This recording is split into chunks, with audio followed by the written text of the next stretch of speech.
ನಮಸ್ತೆ. ಇಂದು ನಾವು ಕನ್ನಡ ವ್ಯಾಕರಣದ ಮತ್ತೊಂದು ಪ್ರಮುಖ ಅಂಶವಾದ ಕನ್ನಡ ಒತ್ತಕ್ಷರಗಳು ಮತ್ತು ಅವುಗಳ ವಿಧಗಳು ಹಾಗೂ ಅವುಗಳಿಂದ ಆಗುವ ಉಪಯೋಗವನ್ನು ತಿಳಿಯೋಣ. ಕನ್ನಡ ವರ್ಣಮಾಲೆಯಲ್ಲಿ ಸ್ವರಗಳಿಗೆ ಯಾವುದೇ ಒತ್ತಕ್ಷರಗಳಿಲ್ಲ. ಆದರೆ ವ್ಯಂಜನಗಳು ತಮ್ಮದೇ ಆದ ಒತ್ತಕ್ಷರಗಳನ್ನು ಹೊಂದಿವೆ.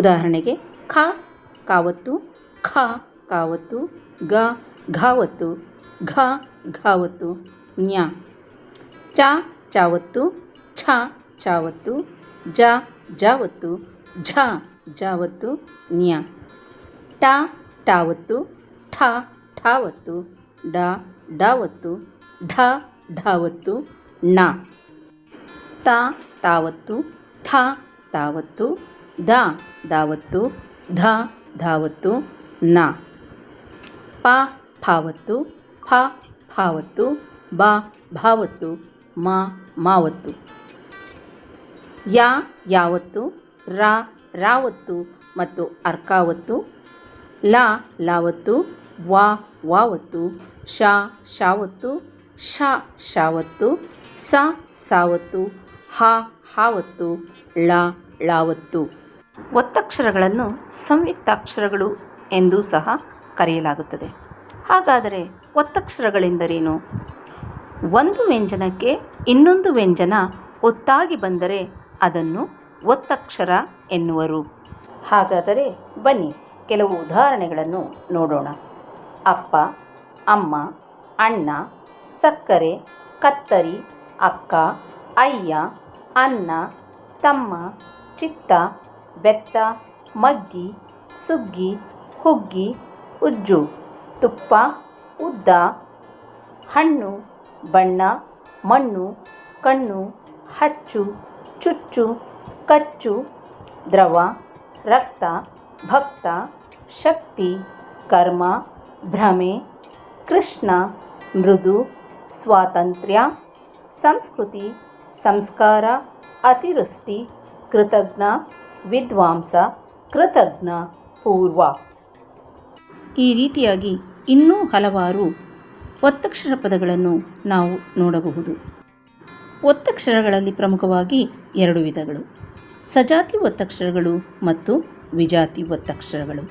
ಹಾಗಾದರೆ ಸಜಾತಿ ಒತ್ತಕ್ಷರಗಳೆಂದರೇನು? ಹಾಗೆಯೇ ವಿಜಾತಿ ಒತ್ತಕ್ಷರಗಳು ಎಂದರೇನು? ಅವುಗಳ ವಿವರಣೆ ಮತ್ತು ಉದಾಹರಣೆಗಳನ್ನು ತಿಳಿಯೋಣ ಬನ್ನಿ.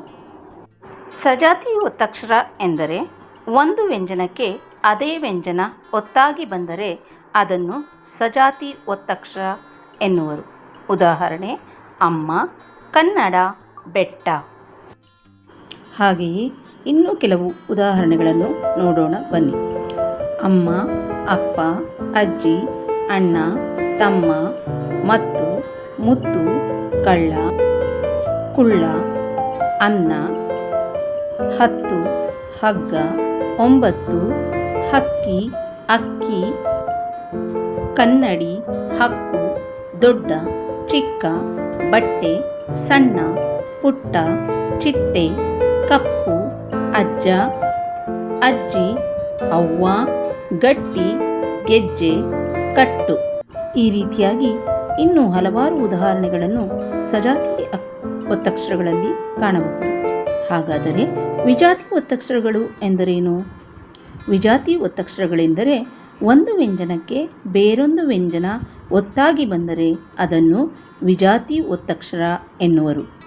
ಉದಾಹರಣೆ ಸತ್ಯ, ಚಟ್ನಿ, ಕುರ್ಚಿ. ಈ ರೀತಿಯ ಇನ್ನೂ ಹಲವು ವಿಜಾತಿ ಒತ್ತಕ್ಷರಗಳ ಉದಾಹರಣೆಗಳನ್ನು ತಿಳಿಯೋಣ ಬನ್ನಿ.